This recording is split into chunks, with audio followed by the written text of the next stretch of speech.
Bien, en este tutorial vamos a aprender cómo se maneja la edición interna de los objetos, el Edit Mode. Lo vamos a ilustrar, por ejemplo, con una esfera que insertamos aquí, como hemos visto en el punto anterior, y nos vamos al menú de herramientas.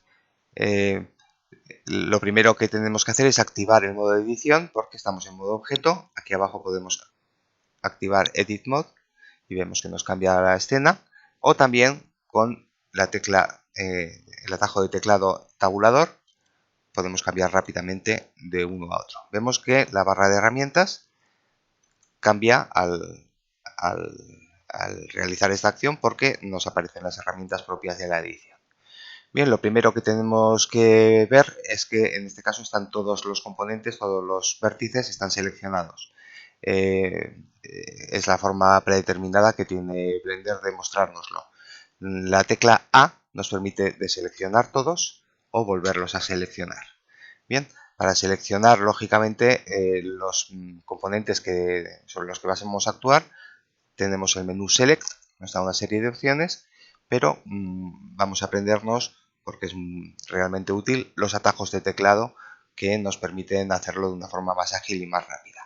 La forma más sencilla y más habitual de seleccionar un vértice es haciendo clic derecho, como hacíamos con los objetos, pues en este caso con un vértice, y podemos seleccionar de esta manera el vértice que queramos.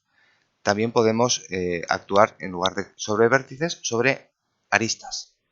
Aquí abajo tenemos los botones para alternar y podemos activar las aristas. En este caso seleccionaremos aristas, o si queremos también podemos actuar sobre caras. Estaremos seleccionando una cara en concreto.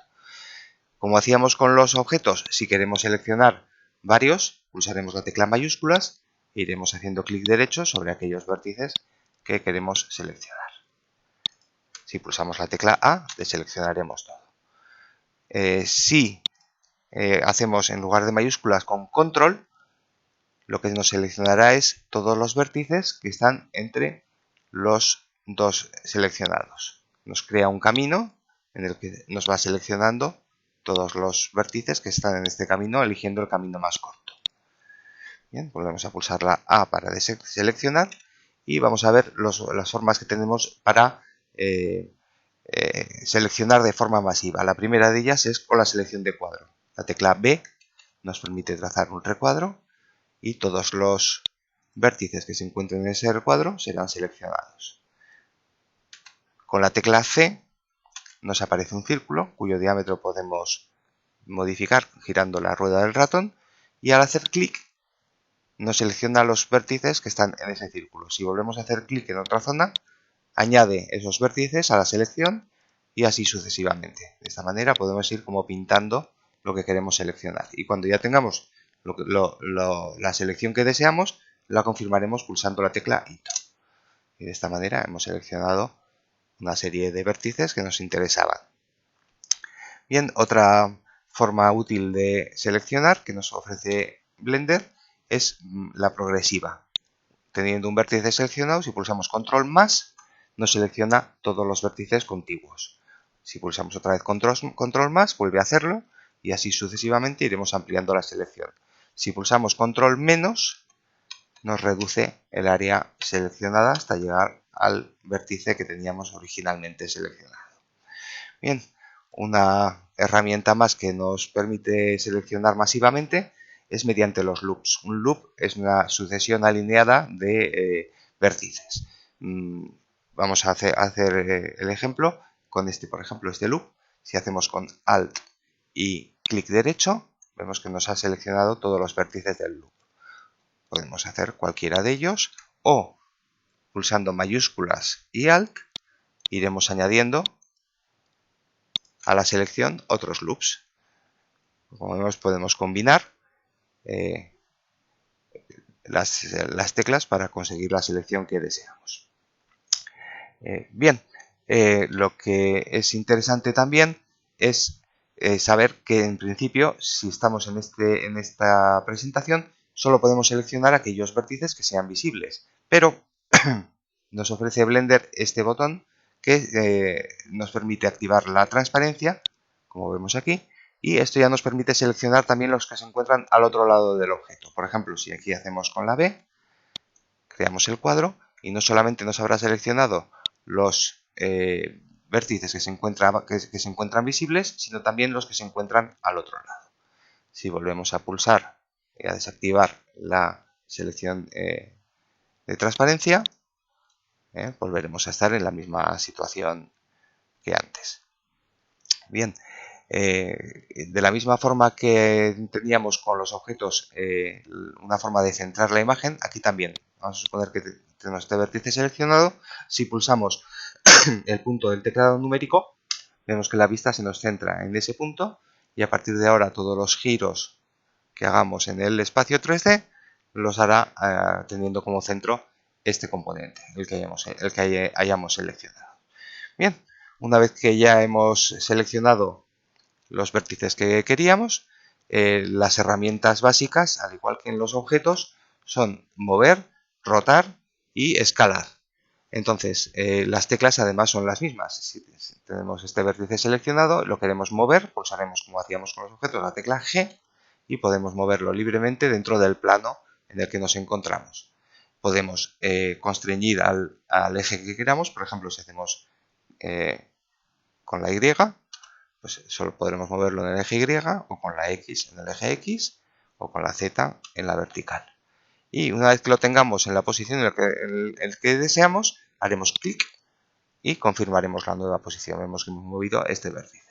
Vamos a hacerlo con este otro, G, y lo movemos a otra posición.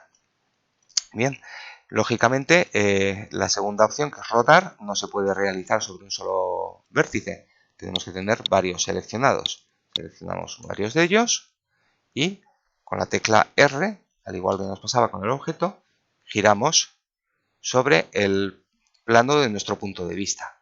Si volvemos a pulsar R otra vez, vemos que nos ha cambiado el cursor y ahora podemos rotarlo libremente en cualquier dirección.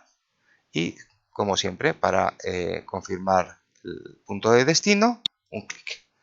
Bien, y la última opción, que es el escalado, igualmente solo se puede hacer sobre varios vértices, lógicamente, y de la misma manera con la S, vemos que podemos ampliarlo o reducirlo. Podemos también limitarlo a un eje, por ejemplo, vamos a hacerlo en el eje Z y solo nos lo hará en la vertical, o en el eje X y nos lo hace en ese eje correspondiente. Y para confirmar, pues siempre un clic. Bien, tenemos que decir también que como en los objetos también funciona aquí la barra Transform, las herramientas Transform que nos aparecen en la barra lateral derecha, que nos aparece al pulsar la letra N. Vemos aquí que respecto a los vértices tenemos la posición exacta en el espacio, ¿no? Lo cual nos puede venir muy bien si queremos ubicar un vértice en una posición determinada. Podemos introducir aquí el valor, por ejemplo, menos 0,2, o podemos modificarlo progresivamente con las flechitas laterales. Bien, eso es otra forma para marcar la posición de un vértice con precisión. Bien, lo primero que podemos hacer con un componente es eliminarlo, evidentemente. Entonces, lo seleccionamos y pulsamos la tecla Sub y nos aparece un menú desplegable que nos permite elegir. Podemos elegir vértices, aristas o caras. Solo aristas y caras o solo caras. Vamos a ver cómo funciona esto. Si tenemos seleccionado, por ejemplo, estos dos vértices y pulsamos Sub, eliminamos los vértices, nos elimina los vértices, pero también las aristas y las caras de las que forma parte esos vértices.